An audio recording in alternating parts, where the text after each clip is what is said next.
नमस्कार दोस्तों।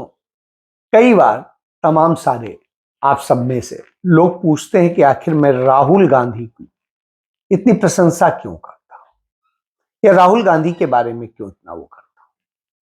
उसकी बहुत बड़ी वजह है और इतनी बड़ी वजह है कि मुझे लगता है यदि आप पूरी बात सुनेंगे तो आप भी वही कहें।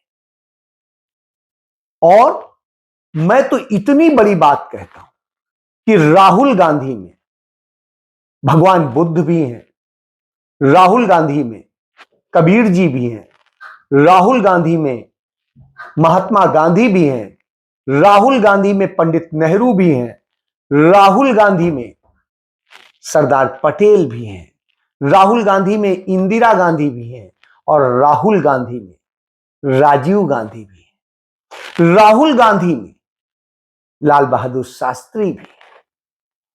किस किस का नाम लेंगे, उनमें शंकराचार्य भी हैं, उनमें नानक देव जी के भी गुण हैं और उनमें वो सारे गुण हैं जिन गुणों की आप बात करेंगे। इसलिए मैं करता हूं। उसमें दूसरों के दर्द को समझने सोचने की क्षमता है, उसमें उनके दर्द को दूर करने की एक पीड़ा है उस शख्स में जो है वो किसी में नहीं है। वो जो कहता है वो करता है, कभी झूठ नहीं बोलता, यह उसका गुण है। चलिए गुणों की बात करेंगे तो वो राजनेता होते हुए भी वो वास्तव में स्टेट्समैन, वो सामान्य व्यक्ति नहीं है, वो एक अद्भुत आत्मा है, एक पुण्य आत्मा है। इतनी सारी बातें मैं जब कह रहा हूं तो यूं ही नहीं कह रहा हूं। दूसरी तरफ जिसे हजारों हजार करोड़ रुपया लगाकर विश्व गुरु बनाने के ड्रामे किए गए, लाखों करोड़ रुपया इस देश के लोगों का, इस देश की संपत्तियों का बांट दिया गया, बर्बाद कर दिया गया, उसने सिर्फ झूठ बोला है, जुमले दिए हैं, मक्कारी की है और उसके बूते खुद को न जाने क्या कहता है। उसने इस देश को भिखारी बना के, परमानेंट भिखारी बना के खड़ा कर दिया है। इसी का नतीजा है कि आज उसने घोषणा की कि 5 किलो अनाज लोगों को 5 साल तक और मिलता रहेगा। यानी चुनाव जीतने के लिए लोगों को भिखारी बना दो, उन्हें आत्मनिर्भर नहीं बनाना है, उनको इतना नहीं करना है कि वो कहें कि नहीं हमें आपकी भीख नहीं चाहिए, मैं कमा के खा लूंगा। इस दशा में इस देश को ढकेल दिया है जिसने इस दशा में ढकेल दिया है कि रोजगार के मामले में यह देश दुनिया का सबसे बेरोजगार देश की आबादी वाला बन गया है। दुनिया की बेरोजगारी की दर 10.5% से अधिक की स्पीड में बढ़ रही है। सोचिए 90 करोड़ बेरोजगार लोग हैं इस देश के अंदर, यह हालत कर दी उसने, जिसने यूं बर्बाद किया। जब चुनाव आता है तो कहता 500 रुपए का गैस सिलेंडर देंगे। कांग्रेस के समय में 400 रुपए का होता था और इन्होंने ही बढ़ाया। उसके बाद में जहां चुनाव होता है कहता है हम इस पे एमएसपी देंगे 3100 रुपए धान पे। और जो पूरे देश के किसान इतने दिन बैठे, एक मांग जो वायदा किया था और जिस पर यह पूरा प्रदर्शन और धरना खत्म हुआ था, वो आज तक पालन नहीं किया जिस पे लिखित कहा था। इसके अलावा और बहुत सारी चीजें हैं। तो हर तरह का झूठ। बेटियों की सुरक्षा की बात करते थे, सबसे ज्यादा असुरक्षित बेटियों के लिए देश हो गया, रेपिस्ट की कंट्री बन गया है, जहां जहां पर डबल इंजन की सरकार है। यह दशा कर दी है। अभी बीएचयू में जहां से ये खुद सांसद हैं, वहां पर एक बेटी के साथ में किस तरीके से हुआ, उसके सारे कपड़े उतरवा दिए गए। इंजीनियरिंग की स्टूडेंट, सारे कपड़े उतरवा दिए गए और उसके साथ में उसका वीडियो बनाया गया और न जाने क्या क्या हुआ। शर्म आनी चाहिए। और ये ऐसी एक घटना नहीं है, बहुत सारी घटना। लेकिन राहुल गांधी राहुल गांधी जो कहते हैं और करते हैं, उनकी भी छवि खराब करने के लिए हजारों करोड़ रुपया खर्च किया गया, उन्हें पप्पू बनाने के लिए हजारों करोड़ रुपया खर्च किया गया, और सब कुछ करने के बाद भी वो आज दुनिया में सबसे ज्यादा प्रतिष्ठित है।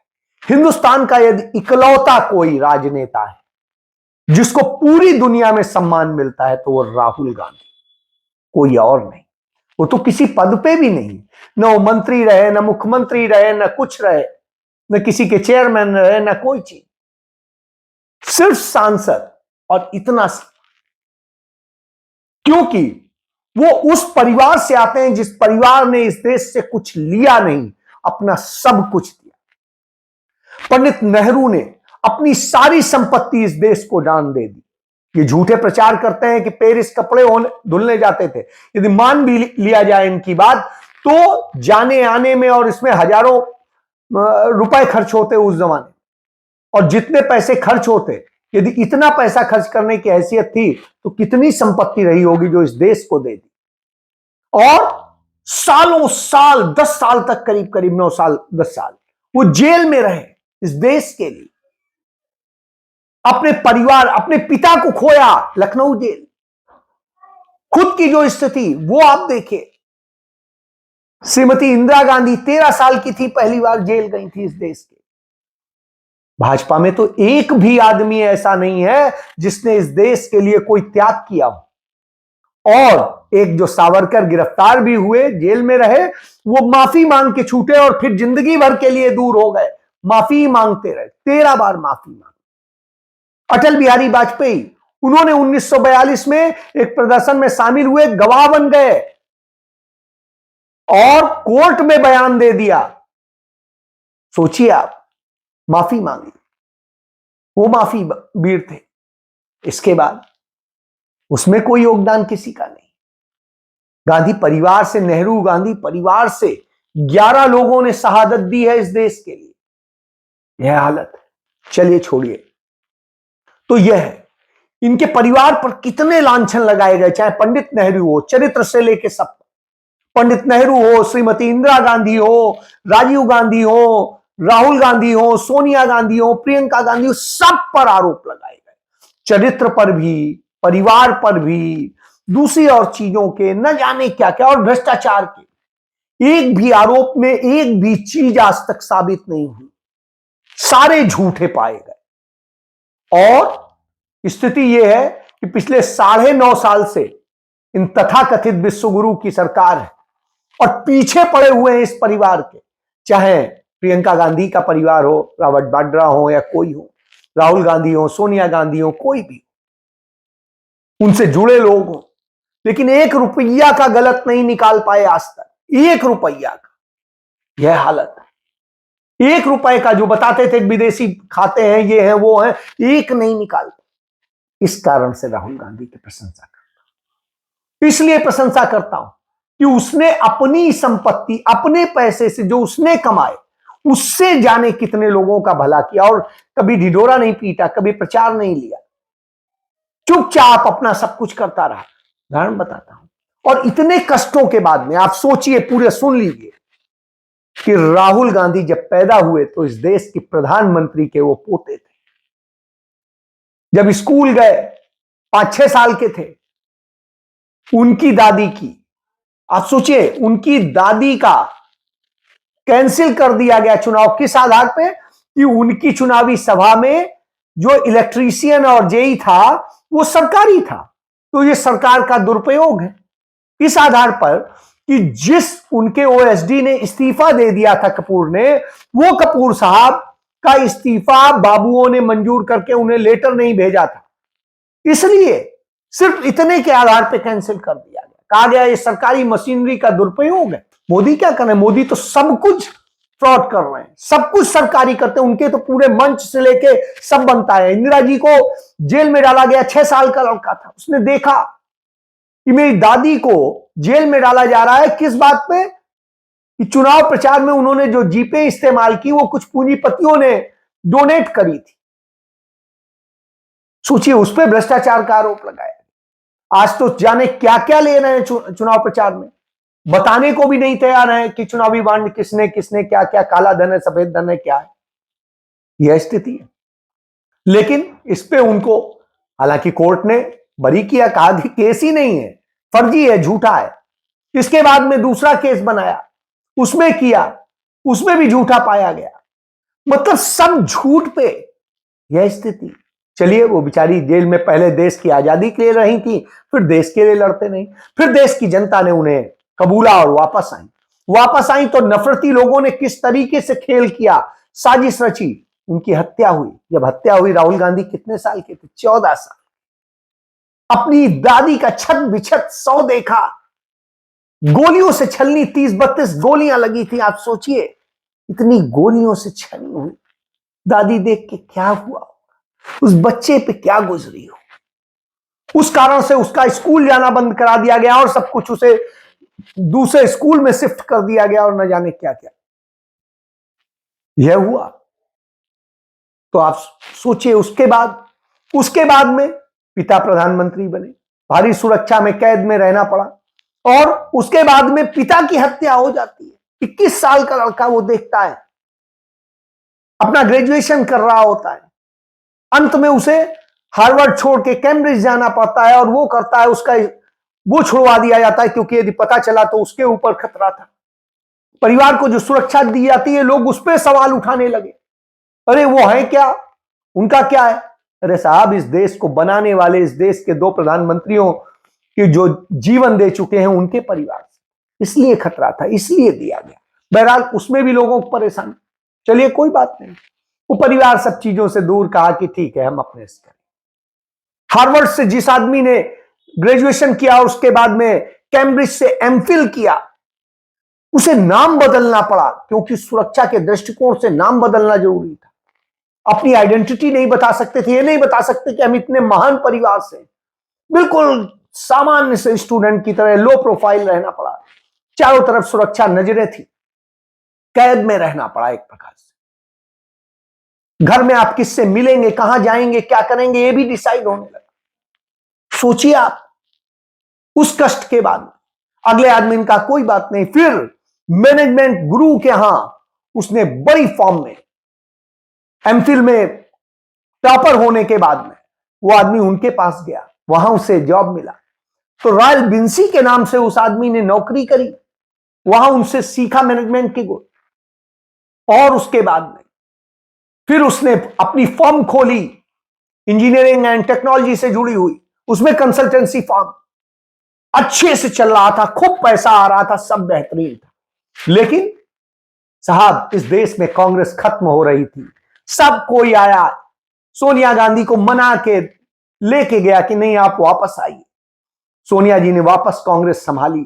अटल बिहारी वाजपेयी जैसा बड़ा चेहरा था, और उससे लड़ने के लिए, और उसके बाद में उन्होंने कांग्रेस को खड़ा किया। 2004 में जब उसने देखा मां अकेले संघर्ष कर रही है, तो वो आया, और उसके बाद में इस देश के लिए लग गया मां के साथ। कोई पद नहीं, कोई चीज नहीं, न मां ने पद लिया, न उसने लिया, इस देश के लिए किया। 2008 में मैंने इंटरव्यू किया, उस आदमी ने कहा, दर्द बोला कि मुझे देश के लिए करना है, देश के युवाओं के लिए करना है, किसानों के लिए करना है, दलितों के लिए करना है, पिछड़ों के लिए करना है, मुझे इस देश के लोगों के लिए करना है, इस देश को समृद्ध बनाना। यह सोच थी उस शख्स की, कांग्रेस को बढ़ाना है। उसके बाद में वो आदमी लड़ा और चीजों के लिए, भट्टा पारसौल में किसानों के लिए लड़ते हुए गिरफ्तार हुआ, अपनी सरकार को उसने कटघरे में खड़ा किया, लेकिन इस देश की बात पे कभी चुप नहीं रहा, चाहे जो मसला रहा। तो आप सोचिए, उसकी छवि खराब करने के लिए हजारों करोड़ रुपया खर्च किया गया उसे पप्पू बनाने के लिए। उस आदमी ने कभी नहीं, उसको जाने क्या क्या लांछन दिए गए, न जाने क्या क्या शब्द यूज किए गए, मैं उन शब्दों को नहीं इस्तेमाल कर सकता। और उसके बाद में वो लड़ रहा है इस देश के लिए, इस देश के लोगों के लिए, अपने लिए। फिर इस देश के लिए वो पैदल चला, इतना चला, कन्याकुमारी से कश्मीर तक, और उस यही नहीं रुका, उससे भी ज्यादा, इतना आज तक कोई नहीं चला। कन्याकुमारी से कश्मीर तक शंकराचार्य जी आए थे, और फिर राहुल गांधी आए, उससे भी ज्यादा इतना न बौद्ध बुद्ध चले, न इतना कोई और चला, न कबीर जी चले, न गांधी जी चले। हाँ सोचिए उतना संघर्ष सब कुछ के बाद में, और फकीरी ये कि वही टी शर्ट, वही जीन्स, वही जूते अपना चले जा रहे हैं, लोगों के साथ में सिंपल सा लोगों के साथ बैठ जा रहे हैं, कहीं पर भी कुछ खा ले रहे हैं, कहीं पर भी कुछ कर ले रहे हैं। आज भी आप देखिए केदारनाथ पहुंच गए, और केदारनाथ जाकर के किस तरीके से बाबा के वो किए, और वहां अपने लिए नहीं मांगा, इस देश के लिए मांगा, इस देश के लोगों के लिए मांगा। गए छत्तीसगढ़ तो वहां किसान औरतों के साथ बैठे, उनके दर्द को समझा और उनके हिसाब से करने का किया। उसी पर आज घोषणा पत्र जारी हुआ कांग्रेस का। उसके बाद तेलंगाना गए थे, तेलंगाना में किस तरीके से सबसे मिले, इसी तरीके से आप सब जगह, चाहे राजस्थान हो, चाहे जहां की भी आप बात करें, ये राहुल गांधी। इसलिए राहुल गांधी में बुद्ध भी हैं, कबीर भी हैं, उनमें गांधी भी हैं, नेहरू भी हैं, पटेल भी हैं, इंदिरा भी हैं, सब कोई है। और इतना सब जिस पर हुआ हो, जिस पर इतना लांछन लगाया गया हो, यहां तो मोदी मोदी मोदी, विश्व गुरु और न जाने क्या क्या रोज प्रशंसा वाले शब्द होते थे। लेकिन वहां क्या होता, हिंदू हृदय सम्राट और ये सब कुछ होते थे, वहां क्या था, राहुल गांधी को ये है, ऐसा है, वैसा है, वो है। और सब लोग, यही नहीं, इनकी पार्टी के अंदर के भी लोग, जो स्वार्थी लोग, वो भी करते थे। और इसके बावजूद राहुल गांधी मुस्कुराकर अपने काम को करते रहे, करते रहे, करते रहे। आज दुनिया उनके लेक्चर को सुनना चाहती, दुनिया की यूनिवर्सिटीज में वो लेक्चर देते हैं, वहां बुलाया जाता है, पैसा नहीं खर्च किया जाता, उल्टा पैसा मिलता है बोलने का। यह स्थिति है। यहां तो इवेंट आयोजित होते हैं, जो बोलते हैं, ना इतिहास सही बोलते हैं, ना भूगोल सही बोलते हैं, ना कोई और चीज सही बोलते हैं, झूठ और झूठ और झूठ बोलते हैं, और कहते हैं हम विश्व गुरु हैं। और वो सिर्फ सच बोलता है, जो कहता है वो होता है। उसने जो जो वायदे किए चुनावों में, वो पूरे हुए उनके राज्यों में। लेकिन यहां जो कहा 2014 में भी जो कहा था, वो भी आज तक पूरे नहीं हुए। छोड़िए, और हर धर्म, हर जाति, हर लोग परेशान। यहां क्या है, दूसरी तरफ राहुल गांधी हर धर्म, हर जाति, हर किसी को हक देने की बात करते हैं, बराबरी की बात करते हैं। वो स्वर्ण मंदिर भी चले जाते हैं, वहां पर भी सेवा करते हैं 3 दिन, प्रचार नहीं करते हैं। वो चले जाते हैं कहीं पर भी, किसी से भी मिलते हैं, गरीबों से, किसानों से, दलितों से, पिछड़ों से, आदिवासियों से, सबको हक देना चाहिए। यह अंतर है। इसलिए राहुल गांधी स्टेट्समैन है और नरेंद्र मोदी जुमला और इवेंट जीवी। यह अंतर। जय हिंद।